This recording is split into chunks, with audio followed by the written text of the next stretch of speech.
Hello students and welcome back to our own channel Sing Creation Education. In today's video, we are going to continue the MCQ series आगाज for your NEET 2022 examination. इस series के अंदर हम complete biology का revision करेंगे plus आपके biology में जितने भी इंपॉर्टेंट एमसीक्यू होंगे जो कि आपको आपकी नीट 2022 की प्रिपरेशन के लिए हेल्प करेंगे उन सभी को हम यहाँ पर डिस्कस करने वाले हैं। ये कंप्लीट सीरीज को आप ज़रूर फॉलो करें। डे बाय डे आप लोगों के लिए क्वेश्चंस जो हैं वो यहाँ पर अपलोड होंगे। हर दिन आप लोगों को क्वेश्चंस की प्रैक्टिस कराई जाएगी, तो प्लीज़ आप लोग चैनल को सब्सक्राइब ज़रूर कर लीजिए अगर इस वीडियो को पहली बार देख रहे हो, और अगर वीडियो पसंद आती है तो लाइक और शेयर करना ना भूलें। तो आज हमारा डे 6 है। चलिए आज की वीडियो को शुरू करते हैं बिना किसी देरी के, और ढेर सारे एमसीक्यू जो है वो यहाँ पर हम प्रैक्टिस करेंगे। आपको किसी भी क्वेश्चन में कोई भी डाउट हो तो आप लोग नीचे कमेंट सेक्शन में कमेंट करके मुझसे पूछ सकते हैं। उसी के साथ साथ you guys can connect with me on Instagram also, Singh creations education same name से है, वहां पर भी आप हमारे साथ कनेक्ट हो सकते हैं और अपने डाउट पूछ सकते हैं। So first question is, are you all ready for the question? ऐसा तो नहीं है ना कि मैंने बिना किसी वार्निंग के आपके क्वेश्चन शुरू कर दिए, है ना? सभी रेडी हो ना? तो पहला क्वेश्चन आपका है, which one of the following is not a green house gas? इनमें से ग्रीन हाउस गैस कौन सी नहीं है? अब ग्रीन हाउस गैस का मतलब ये नहीं है कि ग्रीन गैस ढूंढने लग जाओ, है ना? कहोगे मैम बहुत लेम जोक था ये। चलो कोई बात नहीं, सही आंसर क्या होगा?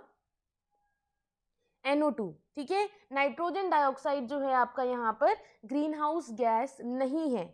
क्लियर? नाइट्राइट है ना, बाकी सब क्लोरोफ्लोरोकार्बन, मीथेन, कार्बन डाइऑक्साइड, ये सब आपकी ग्रीन हाउस गैस की अंडर ही आ जाती हैं। Photoperiodism was first characterised in, सबसे पहले फोटो पीरियोडिज्म किसमें देखा गया था? कॉटन, टबैको, पटैटो या टमाटो? याद होगा, बताओ। ये बहुत इजी है आप लोगों के लिए क्योंकि आप लोगों ने एनसीईआरटी की लाइन बाय लाइन अगर पढ़ी है तो एनसीईआरटी की लाइन में डायरेक्टली गिवन है ये। And the correct option here is tobacco. Tobacco के प्लांट में सबसे पहले आपको फोटो पीरियोडिज्म का इफेक्ट देखने को मिला था। Which one of the following guards the opening of hepatopancreatic duct into the duodenum? इनमें से कौन है जो कि गार्ड करता है हिपैटोपेनक्रियाटिक डक्ट की ओपनिंग को into the duodenum? Ileocaecal valve, pyloric sphincter, sphincter of ODI या सेमी ल्यूनार वाल्व? सही ऑप्शन क्या होगा? जो बहुत ऑड सा दिख रहा है ना? अच्छा हिंट है ना? देखो हिंट्स आपके अभी काम आ सकते हैं लेकिन मेन एग्जामिनेशन में नहीं, तुक्के आपके अभी काम आ सकते हैं मेन एग्जाम में नहीं। तो जब तक आप थ्योरी के साथ साथ एमसीक्यूज को करने की प्रैक्टिस नहीं करते हो, अपनी स्पीड नहीं बढ़ाते हो, आपकी प्रिपरेशन कंप्लीट नहीं है। ओके, तो option number C, sphincter of Oddi is the correct option. अगर आप लोगों में से कई ऐसे स्टूडेंट्स होंगे जो अपनी अभी प्रिपरेशन कर रहे हैं, चैप्टर्स को पढ़ रहे हैं, तो चैप्टर्स पढ़ने के बाद जो मैं यहाँ पर यूट्यूब पर आपको कराती हूँ वो है कंप्लीट बायोलॉजी का रिवीजन, जिसके अंदर सारी की सारी बायोलॉजी के क्वेश्चंस जो हैं वो एक साथ आते हैं। ठीक है, जंबल होके आते हैं। लेकिन if you want chapter wise MCQ, chapter wise topic wise मैं आपको एमसीक्यू कराऊं कि हाँ इस टॉपिक से इस टाइप के क्वेश्चंस आ सकते हैं, तो you guys can follow me on Unacademy. Description box में आपको मेरी लाइव क्लास का लिंक जो है वो मिल जाएगा। 4 मार्च को 6 बजे, रोज शाम को 6 बजे आपकी क्लास है, तो आप लोग इसे ज्वाइन कर सकते हो। You will be very well aware of that कि मतलब आप लोगों को लाइव क्लासेस के अंदर किस तरीके से आपके डाउट सॉल्व किए जा सकते हैं। आपको जो भी डाउट होगा आप जब भी मुझसे पूछ सकते हो, आप वहाँ पर काफ़ी कुछ आपको सीखने को मिलेगा। ठीक है, तो डिस्क्रिप्शन बॉक्स में आपको लिंक मिल जाएगी। टॉपिक है बायोटेक्नोलॉजी। नेक्स्ट क्वेश्चन पे आते हैं, which one of the following correctly explains the function of a specific part of the human nephron? देखो ह्यूमन नेफ्रॉन के अलग अलग पार्ट्स यहाँ पर गिवन है। ठीक है, अलग अलग पार्ट्स हैं। अब इसका फंक्शन भी यहाँ पर बताया गया है। आपको बताना है कि किस स्टेटमेंट के अंदर, किस ऑप्शन के अंदर जो फंक्शन है वो सही बताया गया है। बताओ,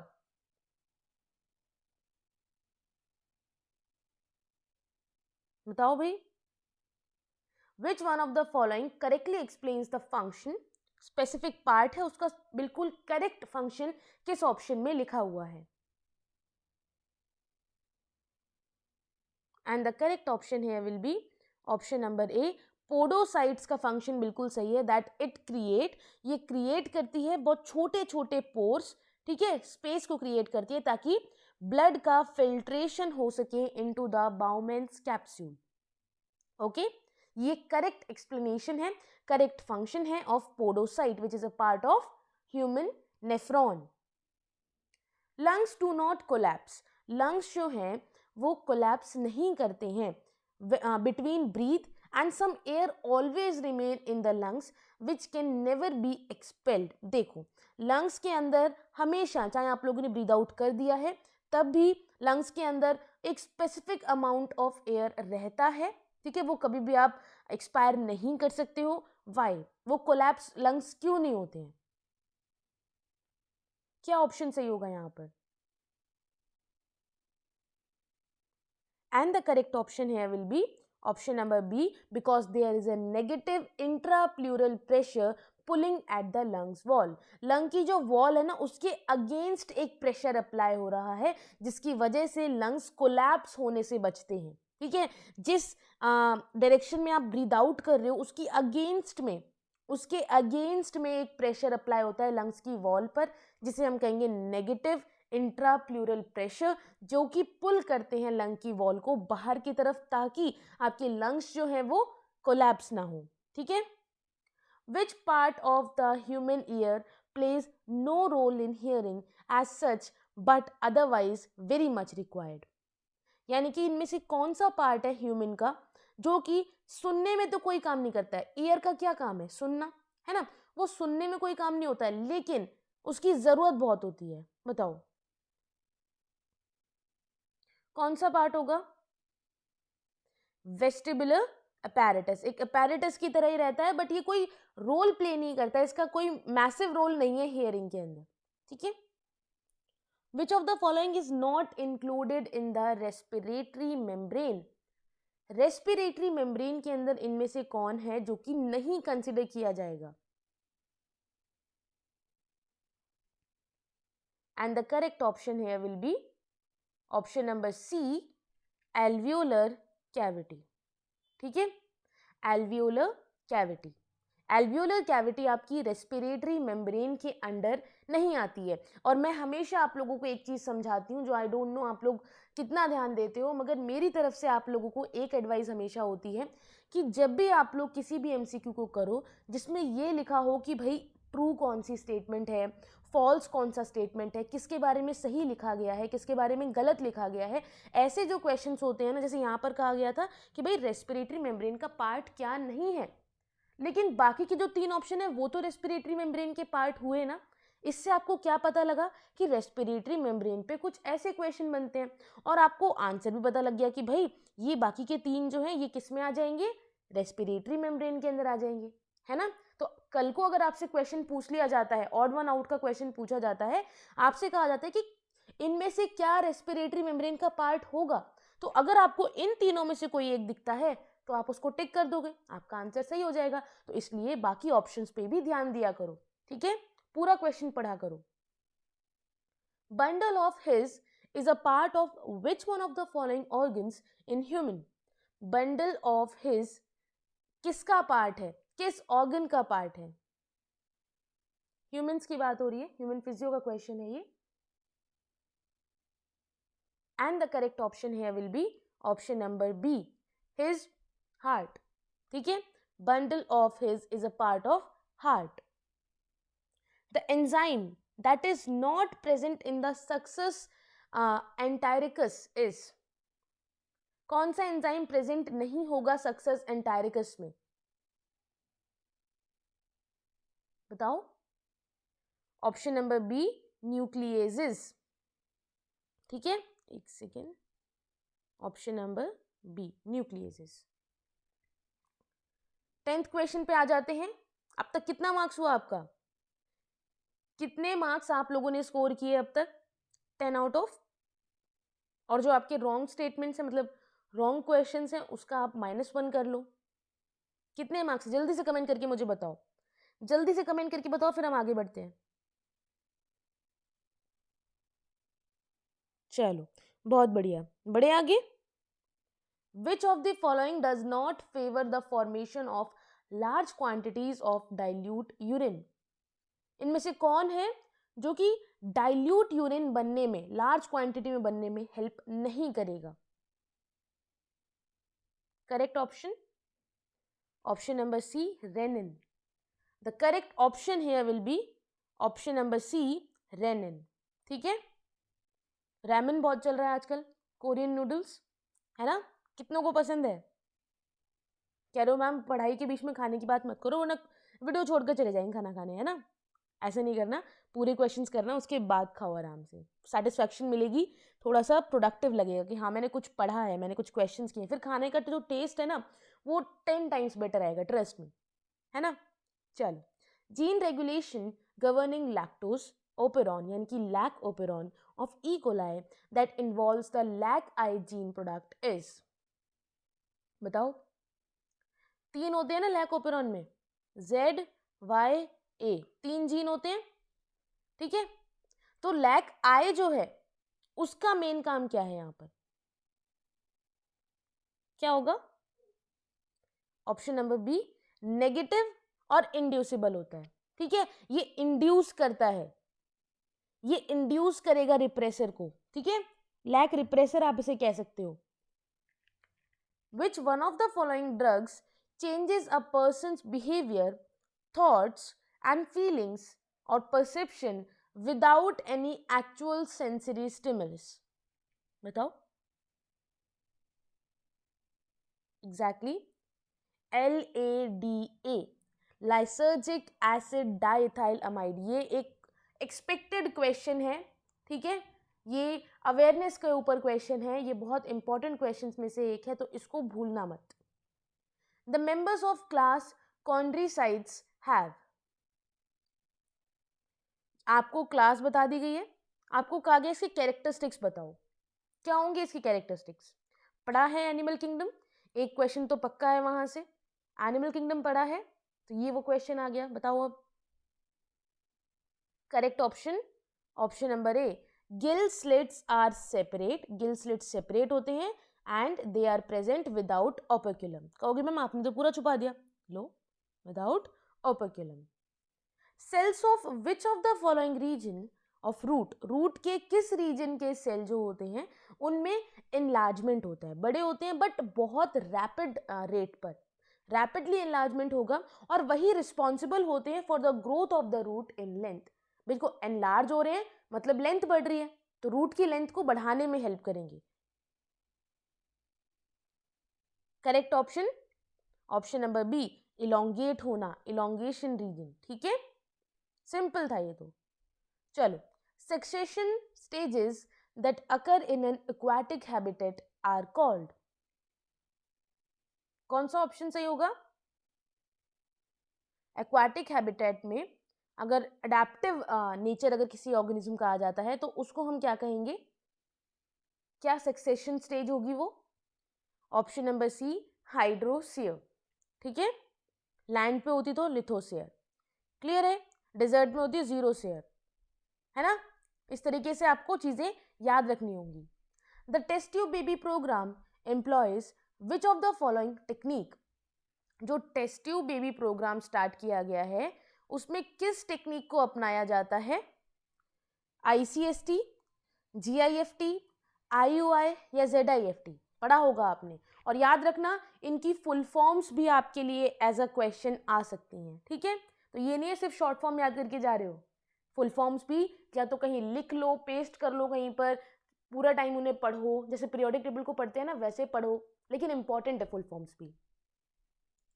सही ऑप्शन होगा option number D, zygote intrafallopian transfer, यानी कि बॉडी के बाहर जाइगोट बनाया जाता है फिर उसको फेलोपियन ट्यूब में ट्रांसफर कर दिया जाता है, जिफ्ट. द कॉन्ट्रासेप्टिव सहेली, सहेली क्या है? कॉन्ट्रासेप्टिव है एक सहेली, वो क्या है बताओ? It is a IUD. ठीक है, कॉन्ट्रासेप्टिव है, क्या है बताओ?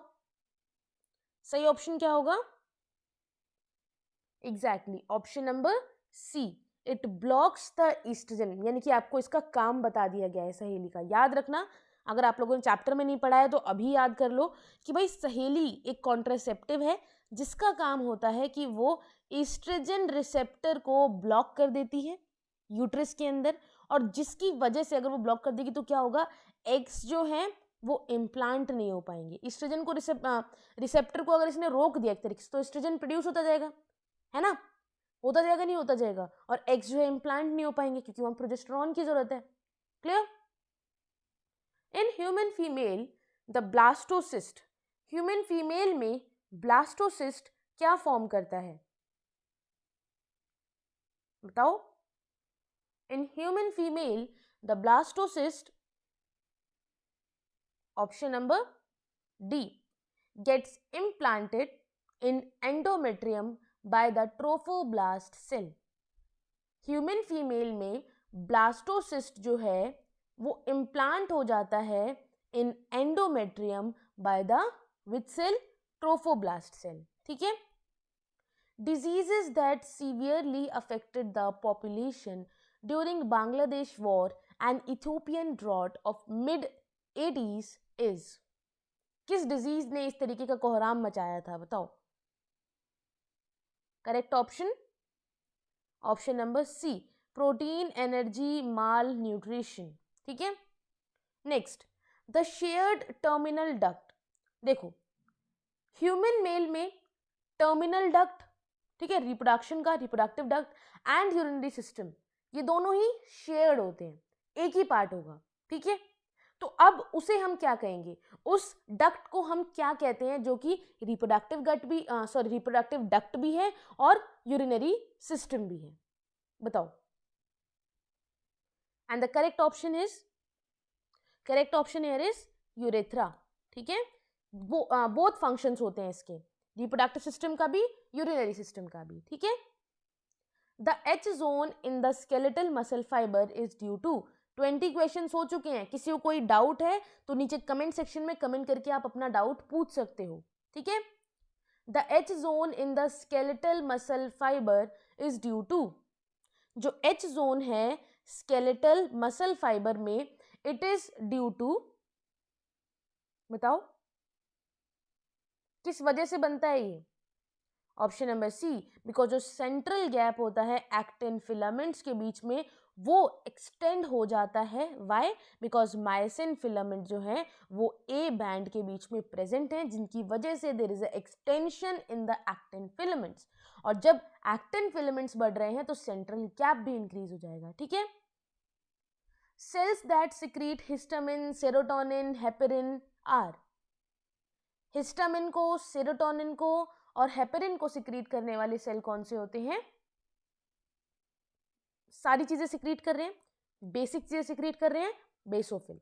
याद रहेगा, अब याद रहेगा, बेसिक चीजें सिक्रीट कर रहे हैं, बेसोफिल। ठीक है। Destruction of the anterior horn cell of the spinal cord would result in the loss of, अगर जो स्पाइनल कॉर्ड का एंटीरियर हॉर्न सेल ही डिस्ट्रक्ट हो जाता है, डिस्ट्रॉय हो रहा है, डैमेज हो रहा है, तो वो किस पर्टिकुलर लॉस में रिजल्ट करेगा, इसका मतलब उसकी वजह से क्या आपको कॉन्सिक्वेंसेस देखने को मिलेंगे, सिंपल वर्ड्स में, है ना। And the correct option here will be option number B, voluntary motor impulses. ठीक है, क्लियर है। Name the pulmonary disease in which the alveolar surface area involved in the gas exchange is drastically reduced due to damage in the alveolar walls। कौन सी disease है यहाँ पर, pulmonary disease है, ये याद रखना, जिसमें इस एल्वियोलर सरफेस एरिया जो है वो इन्वॉल्व होता है गैस को एक्सचेंज करने में, और वो सरफेस एरिया जो है बहुत रैपिडली रिड्यूस हो जाता है क्योंकि एल्वियोलर वॉल्स ही यहाँ पर डैमेज हो जाएंगी। Correct option here will be option number B, एम्फीसेमा।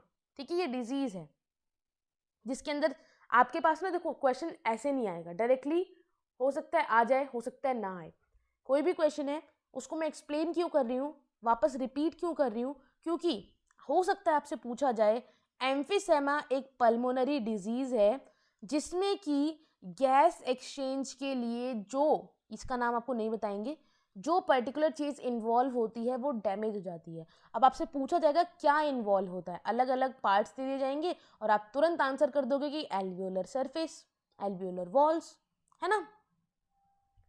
The posterior pituitary gland is not a true endocrine gland because, जो पोस्टीरियर पिट्यूटरी ग्लैंड है वो आपका ट्रू एंडोक्राइन ग्लैंड नहीं है बिकॉज,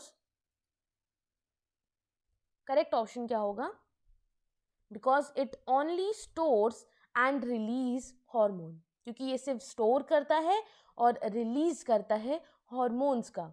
ठीक है, तो ये क्या एंडोक्राइन ग्लैंड की सही एक तरीके से आप कह सकते हो स्टेटमेंट है, बताओ। बिल्कुल सही है ना, क्योंकि पोस्टीरियर पिट्यूटरी ग्लैंड को हम ट्रू एंडोक्राइन ग्लैंड क्यों नहीं कहते हैं, एंडोक्राइन ग्लैंड तो वो होता है लेकिन ट्रू एंडोक्राइन ग्लैंड क्यों नहीं कहते हैं, क्योंकि ये सिर्फ स्टोर करता है और रिलीज कर देता है हार्मोन को, प्रोड्यूस नहीं करता है। ठीक है, excretory product of periplaneta is, animal kingdom से क्वेश्चन आ गया, पेरीप्लैनेटा का एक्सक्रीटरी प्रोडक्ट क्या होता है, option number C uric acid. ठीक है, vegetative propagation in mint occurs by, mint में वेजिटेटिव रिप्रोडक्शन या वेजिटेटिव प्रोपगेशन किसके थ्रू होगा, ऑफसेट, राइजोम, सकर या रनर, ऑफसेट, राइजोम, सकर या runner, option number C sucker. ठीक है, वेजिटेटिव प्रोपगेशन किसके थ्रू होगा मिंट में, through sucker. Flowers are unisexual इन, इनमें से किस में आपको यूनिसेक्सुअल फ्लावर्स देखने को मिलेंगे, and the correct option here will be option number B cucumber. Flowers जो हैं आपको यूनिसेक्सुअल देखने को मिलेंगे in cucumber. Which CDK, CDK पता होगा आप लोगों को, इम्यून सिस्टम में हेल्प करता है, तो इनमें से कौन सा सीडीके जो है वो रिस्पॉन्सिबल होता है for nuclear membrane disintegration, MSA या none of the above. Nuclear membrane disintegration में कौन सा सीडीके रिस्पॉन्सिबल होगा, and the correct option here is M।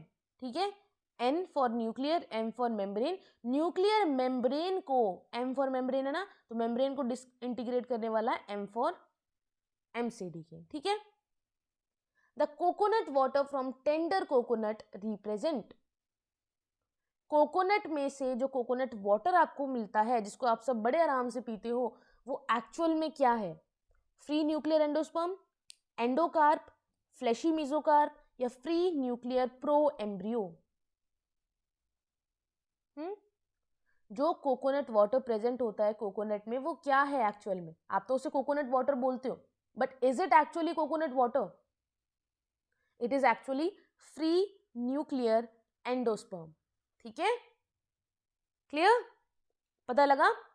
तो ये थे आपके 30 क्वेश्चंस। आई होप आप लोगों को काफ़ी हद तक हेल्प हुई होगी, आपकी प्रिपरेशन में कहीं ना कहीं बूस्ट मिला होगा आपको, और आप लोग डेली इस तरीके से अगर अपने आप को प्रिपेयर्ड रखोगे और क्वेश्चंस को प्रैक्टिस करोगे तो आई एम 100% श्योर कि आपकी प्रिपरेशन में काफ़ी बड़ा एक तरीके से आपका ग्राफ जो है वो ऊपर की तरफ जाएगा और आपकी प्रिपरेशन में बहुत ज़्यादा हेल्प होगी। सो गाइज, अगर आपको वीडियो पसंद आई तो लाइक और शेयर करना ना भूलें। डिस्क्रिप्शन बॉक्स में मेरी अनअकैडमी की लाइव क्लास का लिंक है, आप उसे ज्वाइन कर सकते हो।